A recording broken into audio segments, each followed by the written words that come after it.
Bem-vindo à Bíblia de Estudo comentada em áudio.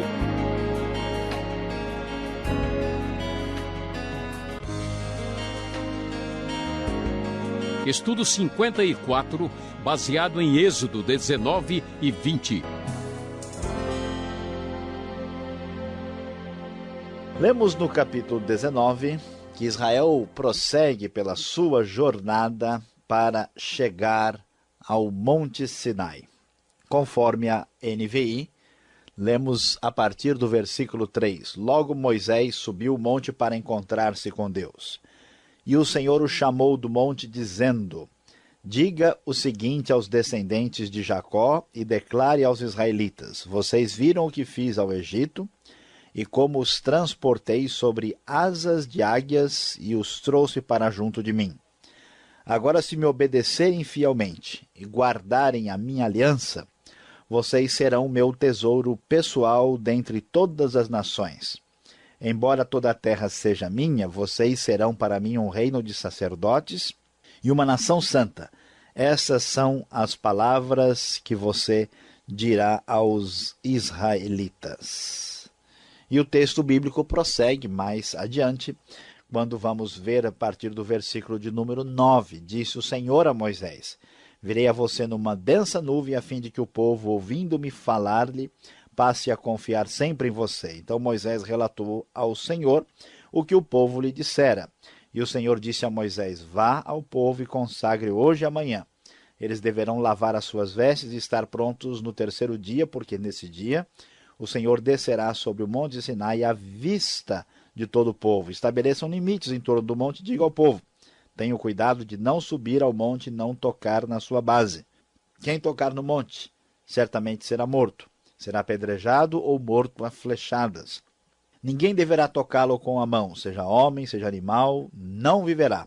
Somente quando a corneta soar um toque longo, eles poderão subir ao monte.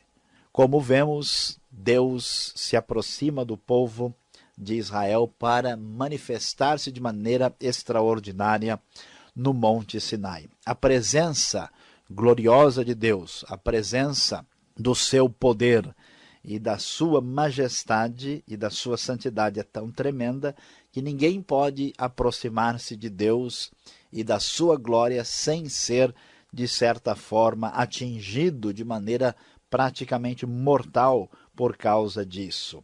Então, neste momento, Deus vai se revelar ainda mais ao povo de Israel, ao povo da aliança, e nesta revelação, Deus agora vai fazer a aliança que é chamada na Bíblia a aliança do Sinai, uma espécie de continuidade da relação que ele estabeleceu com Abraão lá atrás, como vimos a partir de Gênesis capítulo 12, e agora essa aliança especifica-se mais nitidamente com o povo de Israel dentro daquilo que vai ser chamado de aliança do Sinai. Na verdade, em termos mais amplos, a aliança do Sinai começa aqui no Êxodo capítulo 19, indo até o capítulo de número 24. E Deus manifesta o seu poder nesse início de processo de aliança, quando lemos na NVI que, versículo 16, o texto sagrado diz que ao amanhecer do terceiro dia houve trovões e raios, uma densa nuvem cobriu o monte e uma trombeta ressoou fortemente. Todos no acampamento tremeram de medo. Moisés levou o povo para fora do acampamento para encontrar-se com Deus, e eles ficaram ao pé do monte. O Monte Sinai estava coberto de fumaça, pois o Senhor tinha descido sobre ele em chamas de fogo. Dele subia fumaça como que de uma fornalha, todo o monte tremia violentamente, e o som da trombeta era cada vez mais forte. Então Moisés falou e a voz de Deus lhe respondeu. O Senhor desceu ao topo do monte Sinai e chamou Moisés para o alto do monte. Moisés subiu e o Senhor lhe disse: desça e alerte o povo que não ultrapasse os limites para ver o Senhor, e muitos deles pereçam. Mesmo os sacerdotes que se aproximarem do Senhor devem consagrar-se, senão o Senhor os fulminará. Moisés disse ao Senhor: o povo não pode subir ao monte Sinai, pois tu mesmo nos avisaste. Estabeleça um limite em torno do monte e declare-o santo. Então agora com essa manifestação poderosa e tremenda do próprio Deus, Deus vai estabelecer essa aliança que vai se manifestar mais nitidamente agora no capítulo de número 20, quando vão aparecer aqui no texto o famoso episódio quando Deus dá os 10 mandamentos, as 10 palavras, o famoso código de ética, quase que universalmente aceito e repetido, que são os 10 mandamentos aqui no livro de Êxodo. Deus estabelece uma aliança. Essa aliança que é feita com Israel pode ser percebida o seu teor já no início do capítulo 20. Deus falou todas estas palavras: eu sou o Senhor, o teu Deus, que te tirou do Egito, da terra da escravidão. E então começam os mandamentos: não terás outros deuses além de mim, assim por diante. O que vamos observar aqui? Havia 2 tipos de aliança na antiguidade, basicamente. Uma aliança que era uma espécie de concessão real da parte de um rei para um súdito menor, que era considerada uma aliança incondicional, que dependia exclusivamente daquele que concedia as terras ou concedia qualquer favor, ou então um tipo de aliança que era organizada de maneira semelhante ao que acontecia entre os hititas, um povo da antiguidade, que era uma aliança chamada de aliança entre um suzerano e um vassalo, ou seja, entre um rei que dominava e uma espécie de vassalo ou de pessoa em condição de menor poder, que era um subalterno em relação àquele rei. Essas alianças geralmente eram alianças condicionais. Se estabelecia da seguinte maneira: o rei apresentava, aí o suzerano propriamente dito, ele apresentava a razão por que ele poderia exigir o que ele vai exigir. Ele se identificava, dizia: eu fiz isso em favor de vocês, apresentava uma lista de estipulações, e havia uma espécie de invocação da parte do próprio vassalo, do dominado, do menor, de que se ele não cumprisse as estipulações da aliança, ele sofreria os efeitos. E essa aliança fechava com uma lista de bênçãos e maldições. É esse mesmo tipo de contrato que Deus estabelece com o povo de Israel na aliança sinaítica, que era um tipo de aliança condicional. E então nós vamos ver que dentro do cerne dessa aliança aparecem os 10 mandamentos. Deus diz: quem sou eu? Eu sou Javé, o Deus. O que eu fiz? Eu tirei vocês da terra da escravidão. Por isso, vocês devem observar esses elementos essenciais dessa aliança. Não terás outros deuses além de mim. Não farás para ti nenhum ídolo, nenhuma imagem de qualquer coisa no céu, na terra ou nas águas debaixo da terra. Não te prostrarás diante deles, nem lhe prestarás culto, porque eu, o Senhor, o teu Deus, sou Deus zeloso, que castigo os filhos pelos pecados de seus pais até a 3ª e 4ª geração daqueles que me desprezam, mas trato com bondade até 1000 gerações aos que me amam e obedecem aos meus mandamentos. Não tomarás em vão o nome do Senhor, o teu Deus, pois o Senhor não deixará impune quem tomar o seu nome em vão. Lembra-te do dia de sábado para santificá-lo. Trabalharás 6 dias e neles farás todos os teus trabalhos, mas o 7º dia é o sábado dedicado ao Senhor, o teu Deus. Nesse dia não farás trabalho algum, nem tu, nem teus filhos ou filhas, nem teus servos ou servas, nem teus animais, nem os estrangeiros que morarem em tuas cidades. Pois em 6 dias o Senhor fez os céus e a terra, o mar e tudo o que neles existe, mas no 7º dia descansou. Portanto, o Senhor abençoou o 7º dia e o santificou. Honra teu pai e tua mãe, a fim de que tenhas vida longa na terra que o Senhor, o teu Deus, te dá. Não matarás, não adulterarás, não furtarás, não darás falso testemunho contra o teu próximo. Não cobiçarás a casa do teu próximo, não cobiçarás a mulher do teu próximo, nem seus servos ou servas, nem seu boi ou jumento, nem coisa alguma que lhe pertença. Vendo-se o povo diante dos trovões e dos relâmpagos e do som da trombeta e do monte fumegando, todos tremeram assustados. Como vamos observar? Deus manifesta-se claramente, mais de maneira nítida, quem ele é. E as suas exigências e o caráter santo dos seus mandamentos, de uma fé monoteísta marcada pela ética no tempo aqui do Antigo Testamento.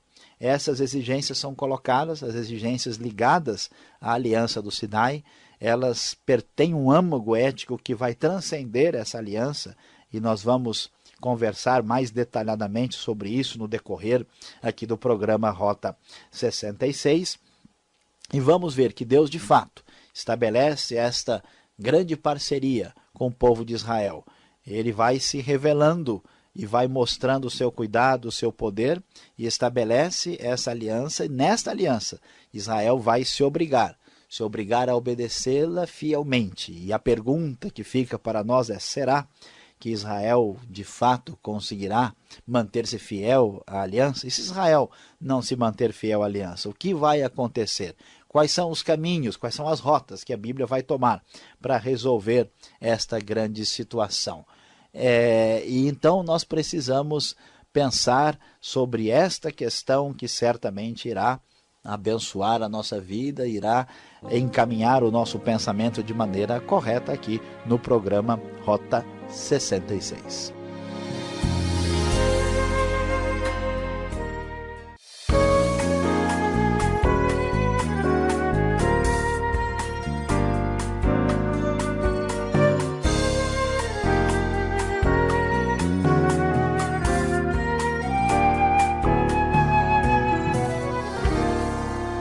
Obrigado então, Beltrão, seguindo então com o programa na sua segunda parte, e agora nós vamos falar aqui com o Saião, com perguntas. Subindo ao monte, nós temos um monte de perguntas, Saião, e eu já quero começar assim falando sobre a aliança. Ela tem validade hoje? Ela serve para nós? Esta aliança tão importante no livro de Êxodo. Olha, Alberto, a discussão sobre as alianças é uma discussão bastante complexa e tem interpretações diferentes. É importante destacar isso. Mas, de modo geral, o que acontece é assim: nós tivemos a aliança com Abraão lá atrás e agora uma espécie de retomada dessa aliança aqui com Moisés no Sinai. Alguns entendem que é uma aliança com uma sequência maior em relação a outra, outros preferem uma relação de independência. Há uma certa distinção. A aliança com Abraão tem um elemento mais nítido de que Deus, vamos dizer, cumpre a aliança sozinho, tem um fator incondicional. Aqui, a aliança aparece nitidamente no versículo 5 do capítulo 19, onde nós lemos lá na NVI, nós vemos que se me obedecerem fielmente, guardarem a minha aliança, a aliança que é feita com o povo. No sentido um pouquinho mais nítido e técnico, a aliança do Sinai é com o povo de Israel. E a gente vai ver historicamente que o povo não cumpriu essa aliança porque não foi capaz de obedecer fielmente. No final das contas, essa é a razão porque Israel acaba fracassando. E nós vamos ver que o povo vai para o exílio em função de não ter sido fiel à aliança. Essa é a razão porque vai se achar lugar para uma nova aliança, conforme Jeremias 31.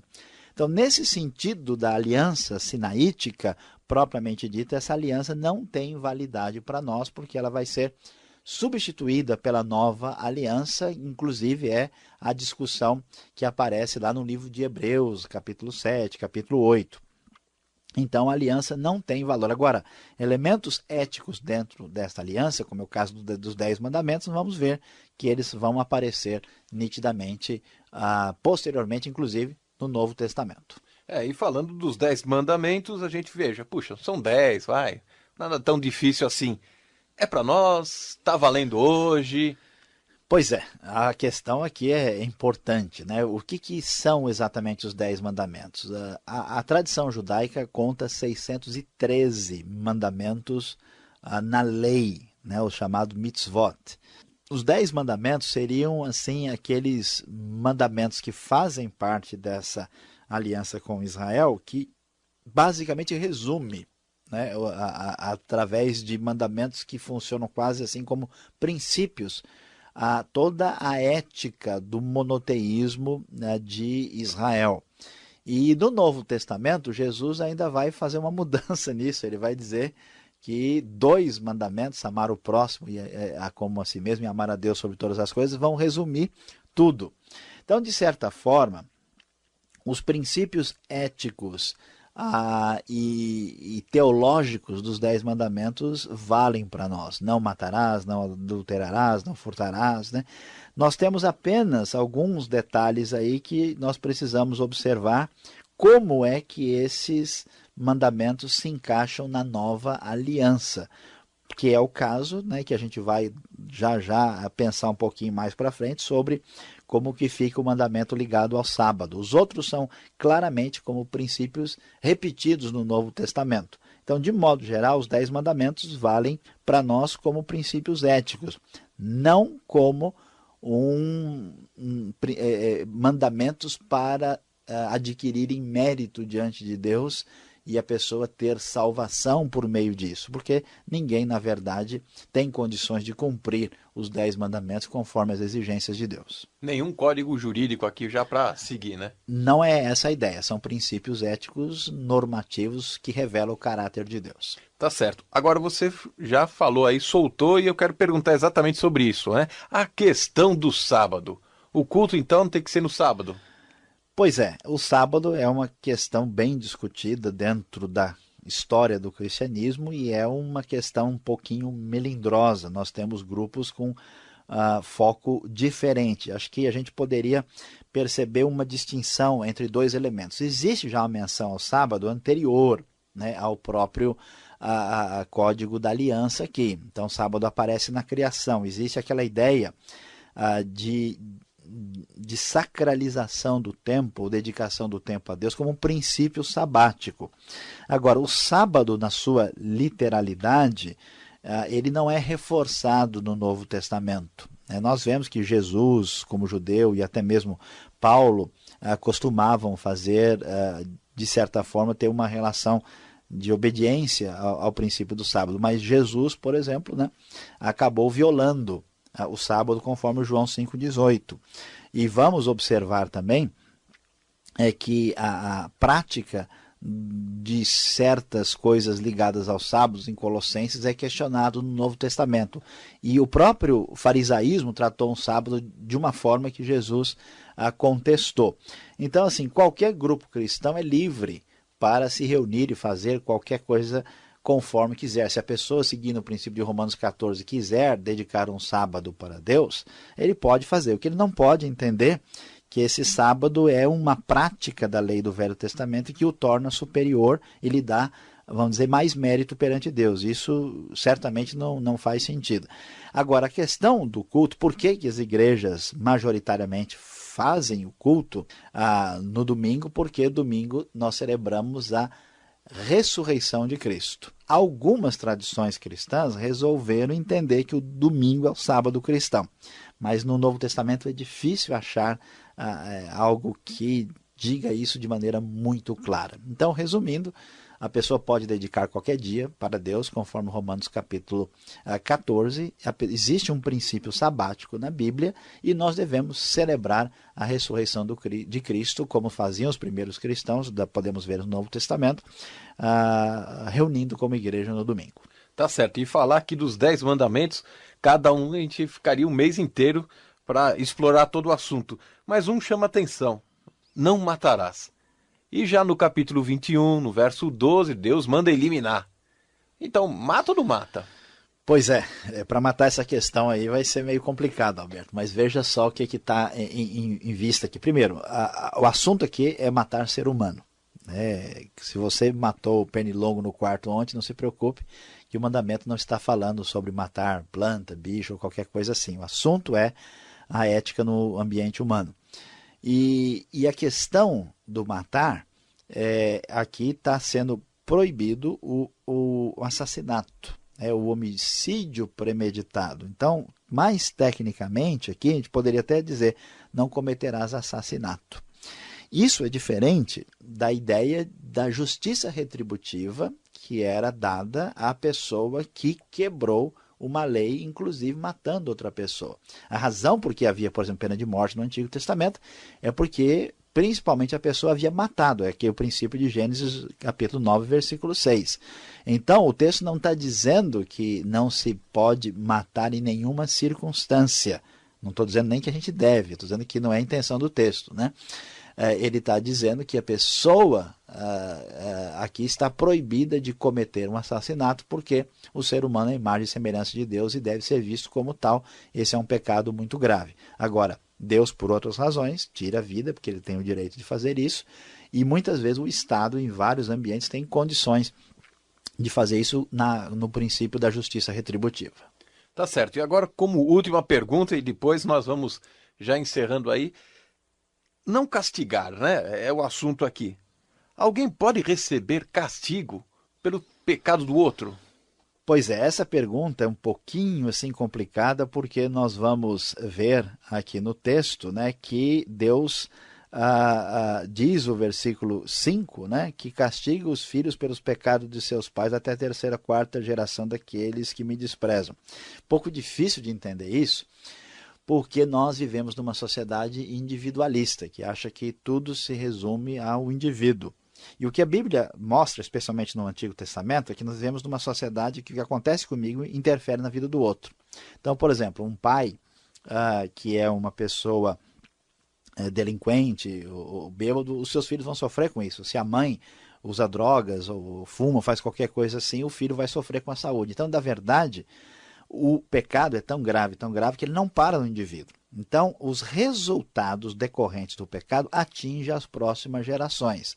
A ideia não é que a pessoa que é filho ou neto, ele é culpado por isso, mas que os resultados ultrapassam os limites do indivíduo. Por isso que o pecado tem que ser visto nessa relação de solidariedade da raça, que é muito grave e muito sério. Isso não quer dizer que tudo que acontece na minha vida tem herança no passado, que necessariamente a maldição hereditária é um elemento que assim predomina no pensamento bíblico. Quer dizer que muitos dos pecados dos nossos pais têm a sua consequência atingindo a nossa vida até hoje. Tá ok, Sayão. Obrigado pela explicação e você continue sintonizado. Vem aí a aplicação de hoje.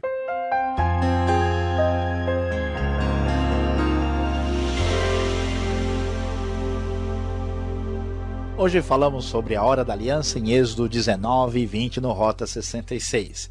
E o resumo daquilo que podemos observar nesses capítulos é: obedecer a Deus é conhecê-lo.